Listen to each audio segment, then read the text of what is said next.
Right, all. Well, I'm just waiting on a few parts for my B31 project. I thought I'd do a. Sorry, I'm shaking a lot. God, I need to go to hospital. Do a video on. Need some more of that. Do a video on the front axle, bearings, spindle, whatever you want to call it, on an AMC machine, AJS Matchless. The post-war vintage.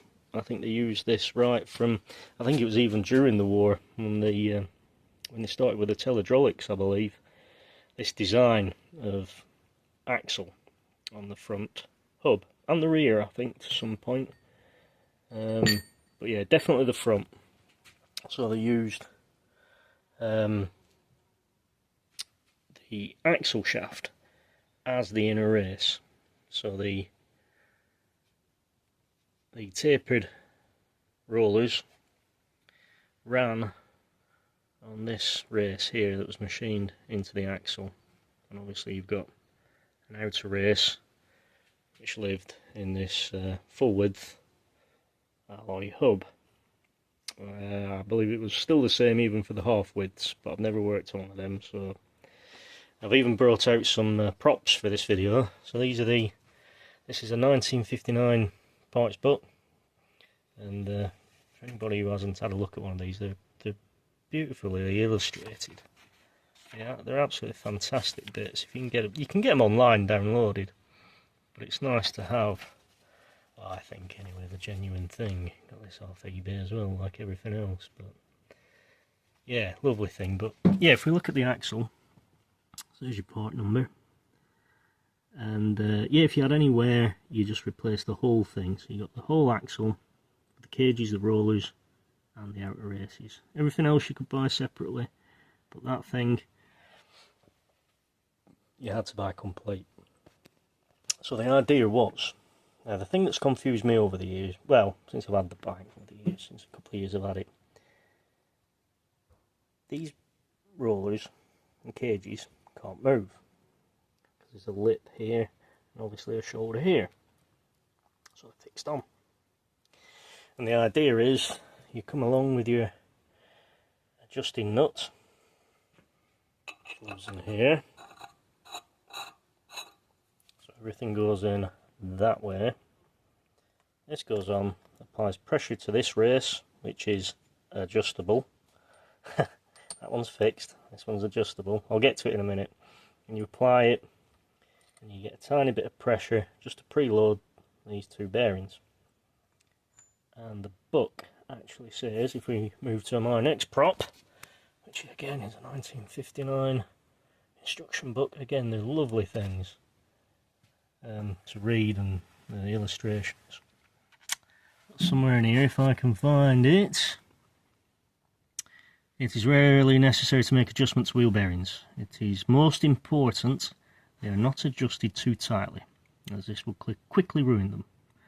There must always be a slight amount of end play. This should be about 2 thou, which represents, what does it say? Which represents a just perceptible rim lock. Oh, yeah.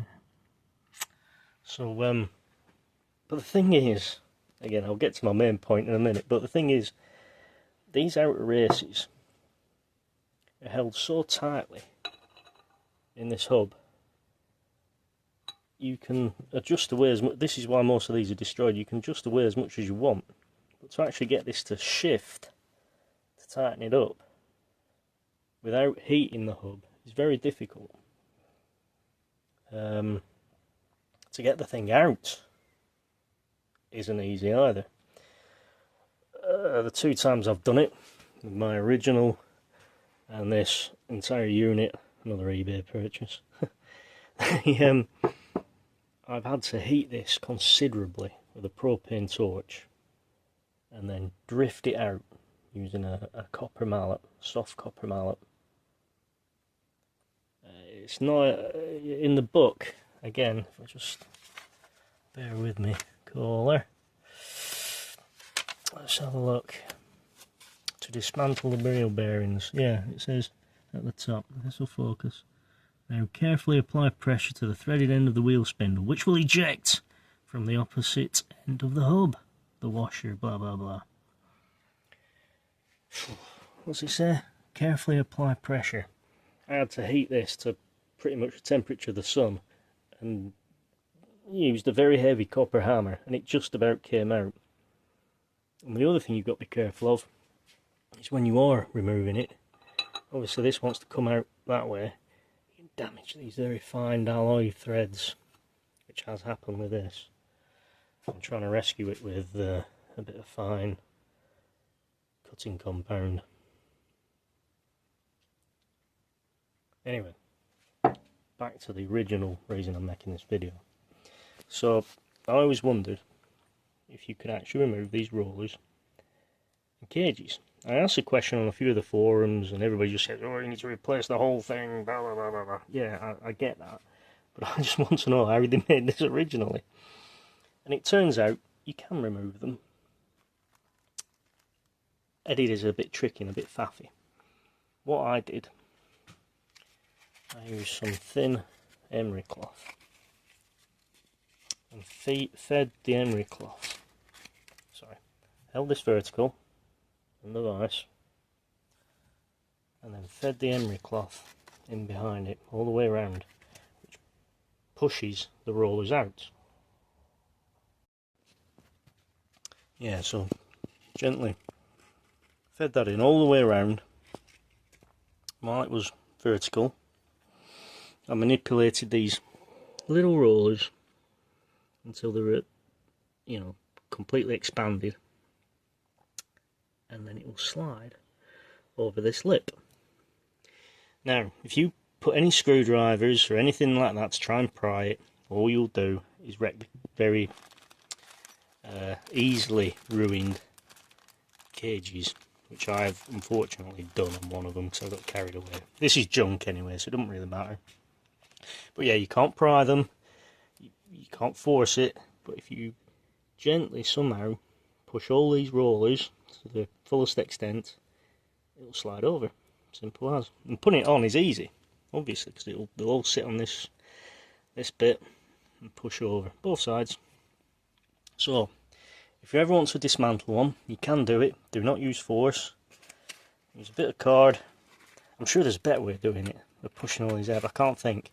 If anybody's got any ideas, please put it in the comments. But yeah, you push them down, expands the rollers, you go around with a little bit of copper wire, push them all out, and it'll just gently pull off. So, yeah, the problem I had, excuse me, when I got my Matchless, I have to do a video on this, it's a lovely bike, I found notchiness in the spindle, so I took it apart, and even when the cages were on, I could see, if you look at this, the race has completely disintegrated. For whatever reason, a bit of moisture's got in there. You've got to remember this is an old thing, and I reckon when it started being used again back in the 90s, it just shattered. A bit of moisture got in, a few fissures of rust. Yeah, shame. That's the other side. It's perfect. The sad thing is these rollers are in really good condition compared to these ones. This is like I said, a second-hand unit. You can see the scoring and the mooring. That will cause noise, that, no matter how much grease you put in. And I'm just wondering, if I do the same on this one, I can swap the rollers over. Don't know. But yeah, so they can come off. There's the dust seal cap, and there's a washer that goes on. Yeah. Now, while I'm here, let's just carry on. So if you do have a damaged axle, obviously you can try and find a used one off eBay. They do pop up now and again. I keep buying them. New options are what's in this at the minute. I wish I had a picture. I'll try and cut it into the edit, but I probably won't figure that out. But basically it's a cassette type, a remanufactured cassette type by AMC Spares, Steve Serby, I think his name is. So it's a metal cylinder which pushes into here. It's got two standard bearings this side, two the other, and the way I did it, heated this up again nice and hot, chilled this cassette bearing and axle, dropped it in, and you use the this adjusting screw and nut to secure it in. All sits on a circlip on the other side. So that's what I've got, and 2,000 miles on, worked fine. The other option, there's a guy on eBay and he has his own company and he's selling a replica of this same design. It's on eBay now, I won't mention the name, for about 200 quid. That isn't cheap either, can't remember what the price is, but anyway, the first thing I did was buy this replica version, and I found that the threads on this replica version, it's now gone, hadn't been cut properly, so the nut won't tighten up and the brake plate adjusting seat nut won't tighten either. The threads just hadn't been cut properly. So I rang the guy up. This is a word of warning to anybody who's bought one. I rang the guy up and he said it's not his product, he sold hundreds of them, it's my original nuts that are the problem. And I said, well, these nuts have just come off an original AMC bike. No mate, your problem is the nuts.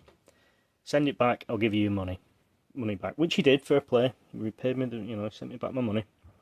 Which I thought was a bit odd. I thought it might just have been an one-off mistake.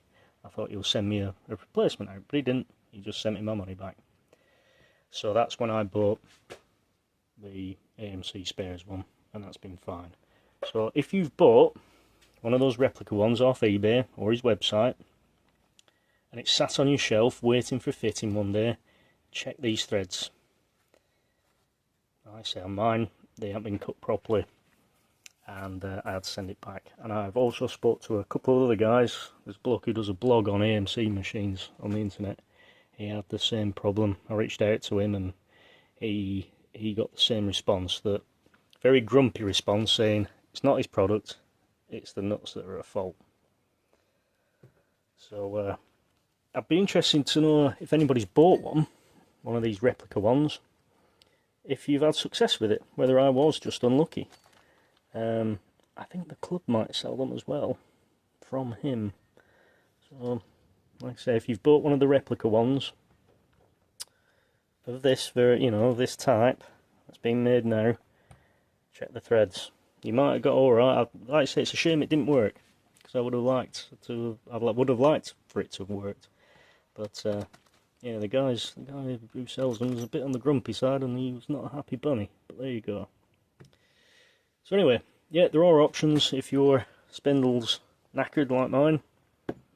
And yeah, it's an interesting design. It's designed to be serviceable to a degree. You can disassemble it, re-grease it. It's just how AMC did it. But yeah, if you've got to get this nice and toasty, and be careful of these threads damaging them when you're tapping it out. Careful you don't bend the shaft or damage this thread, which is very easily done when you're tapping it out. Nice lead hammer is what you want, really, I suppose. Or a massive press where you can fit a 19-inch wheel in between. That'd be easy then. Out of interest, I bought this recently off eBay, and this is one of the AMC 023 wheels, Dunlop. It's got the stampings on there.